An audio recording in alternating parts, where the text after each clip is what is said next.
King and rook versus king. This endgame will happen in your games, guaranteed. It's trickier than the queen checkmate because the rook is less powerful. But the principle is the same: push the king to the edge, then finish it. The rook's superpower in this endgame is building a wall. Here the white rook is on a4. It controls the entire fourth rank from a4 to h4. The black king on e5 cannot cross below the fourth rank. It's like an invisible electric fence running across the board. The king is cut off. It can only move on ranks 5 through 8. This is the foundation of the entire technique. The rook builds walls, and you use your king to push the enemy king into those walls. Now we bring in the concept of opposition. Look at this position. White king on e4, black king on e6. They face each other with exactly one square between them. This is called opposition. Here's the key rule: whoever has to move loses ground. If it's black's turn, the black king must step aside. It can go to d6, d5, f6, or f5, but it has to give way. Then white advances and the rook pushes the wall up. Opposition is your secret weapon. You use it to force the enemy king backward, step by step. Watch the cycle in action. The black king retreated to e7.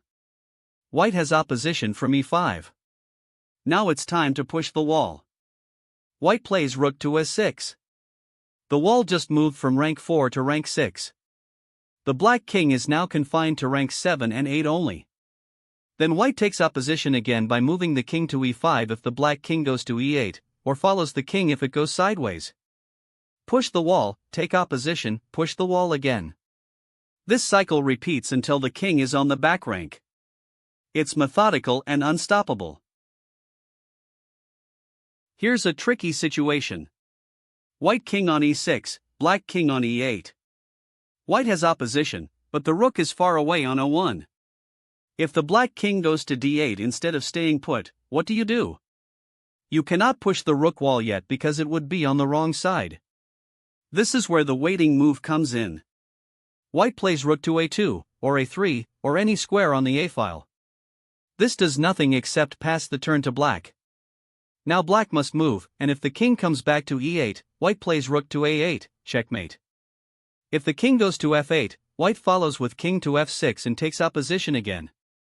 The waiting move is a tempo trick that forces the enemy king into a worse position.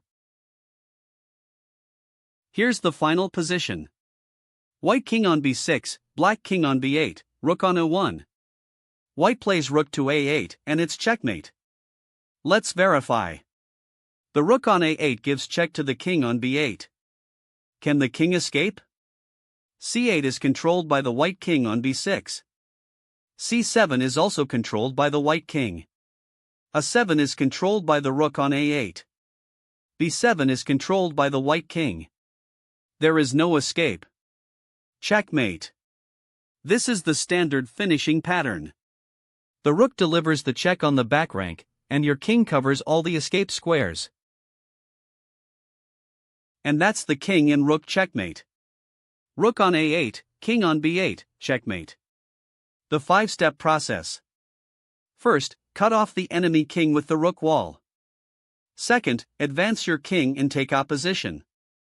Third, when the king retreats, push the rook wall forward. Fourth, when the king runs sideways, use a waiting move to pass the turn. Fifth, deliver checkmate on the edge with the rook. This endgame takes about 15 to 20 moves from a random position. It's longer than the queen method, but it follows the exact same logic. Master this, and you'll never let a one-rook endgame slip away. Remember, the rook builds a wall, cutting off the enemy king. Your king creates opposition to push the enemy back. Use waiting moves when the king runs sideways. Practice this endgame until you can do it in your sleep. Next lesson, Scholar's Mate, the 4-move trap that every beginner needs to know.